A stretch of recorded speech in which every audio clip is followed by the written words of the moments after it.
Karena itu setahun kemudian baru nangis di kuburan bapak saya. Nangisnya itu sampai gitu. Sampai katanya Pak Harto bilang, sudah Pak cukup, malu kami dilihatin orang. Dia nangis terseduh-seduh gitu. Mungkin iyalah kehilangan, ininya udah gak ada artinya kan. Begitu surat perintah 11 Maret dia serahkan, habislah. Nah itu Bu Hartini cerita sama saya, masuk kamar nangis Bung Karno di situ. Kehabisan, ini nggak ada artinya semua pangkat yang ada di pundak itu. Gitu loh Bu, gitu loh Pak. Jadi kalau kita mau tahu sejarah itu memang luar biasa ya. Bung Karno itu presiden seumur hidup, panglima tertinggi ABRI, penyambung lidah rakyat. Kalau ada bangnya ada. Nah, itu semua tidak ada artinya. Udah habis. Nangis, tinggal nangis. Dia nangis di kuburan bapak saya itu katanya, ada yang cerita sama saya terseduh-seduh sampai suaranya kedengeran, gitu kan. Nasi sudah jadi bubur. Dia mendengarkan PKI dan satu hal lagi. Aidit pergi sampai ngumpet sampai di mana? Boyolali apa di mana itu? Ngumpet di belakang lemari. Ya kan? Tangkap. Terus dibunuh, dimasukin sumur. Terus yang dilindungi cuma satu sama Bung Karno. Siapa coba? Omar Dhani. Seluruh keluarganya di luar negeri, tidak pernah pulang sampai mungkin tahu ya. Nah, pergi. Aidit dibunuh, dia diem. Si Untung lari ke Brebes 10 hari itu tangkap juga. Si Suparjo setahun lari sana lari sini. Padahal tadinya lengket banget tuh. Ini semua orang-orangnya suka. Yang dilindungi cuma satu, Omar Dhani. Tapi Pak terakhir dijemput sama Pak Neklani di Kamboja. Itu si Peri Omar Dhani cerita sama saya bahwa datanglah Pak Neklani yang CPM ya, yang menjadi adhan di Amerika itu. Dijemput, bawa pulang, seluruh keluarga pulang ke Jakarta. Pak Omar Dhani langsung ke Nirbaya atau kemana itu penjara. Yang keluarga pulang. Bisa dibayangin kayak apa itu? Jadi artinya Mas Peri juga ngaku sama saya, Mas Giarto anaknya Pak Parjo juga minta maaf. Jadi sebelum Pak Parjo sebelum ditembak mati 2 jam sebelumnya keluarga ketemu. Setelah itu ditembak mati, ada fotonya saya lihat waktu itu. Tapi Pak, jenazah tidak boleh dibawa pulang. Jadi dikubur di hutan, kata si Mas Gi, di Subang sana di hutan. Itu ada kayak semen aja gitu, tidak ada nama. Disitulah para pengkhianat dikubur. Dan kalau anaknya mau ke situ mau nyekar atau apa, izinnya itu sulit sekali.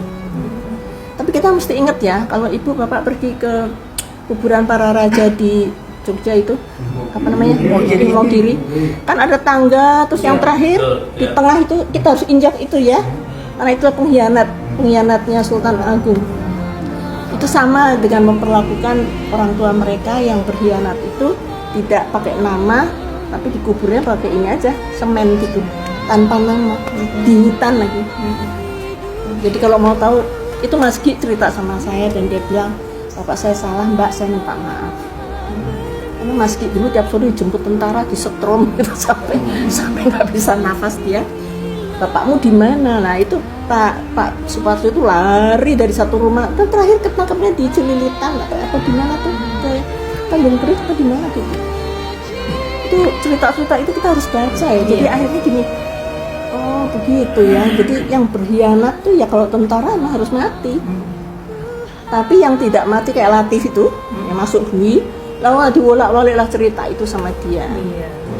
Padahal saya sama Mbak Ruli ketemu Pak Harto dulu, kita semua, Pak Bapak bener nggak sih ketemu Latif di rumah sakit Angkatan Darat? Oh iya, saya lihat dia. Tapi saya nggak ngomong karena anak saya sedang kena air panas si Tommy. Tapi orang lain bilang, oh saya ketemu, saya lapor, gitu kan? Saya lapor untuk kejadian tanggalnya, nggak ada itu. Ya sekarang tinggal Bapak Ibu percaya yang mana sih? Tapi siapa yang mengambil tindakan tanggal 1 Oktober pagi? Pak Harto menyelesaikan ini. Kalau enggak Mbak, pertaruhan itu dia juga tahu, pertaruhan nyawa juga.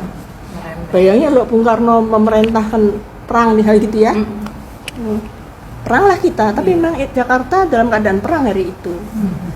2 tahun ya kita curfew itu jam malam. Iya, dulu. Kan Bapak tahu ya, jam malam hampir 2 tahun ya.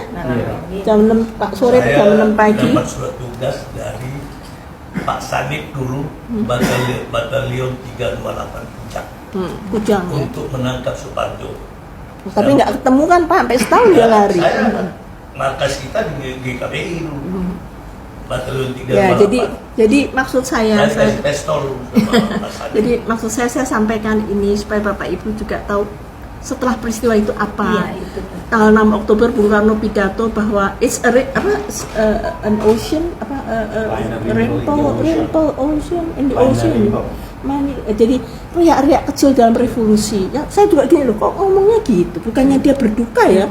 Pak Yani nggak ada, baru dimakamkan tanggal 5 Oktober, tanggal 6 katanya wartawan dia ketawa-ketawa. But that's it, finish, beliau juga selesai.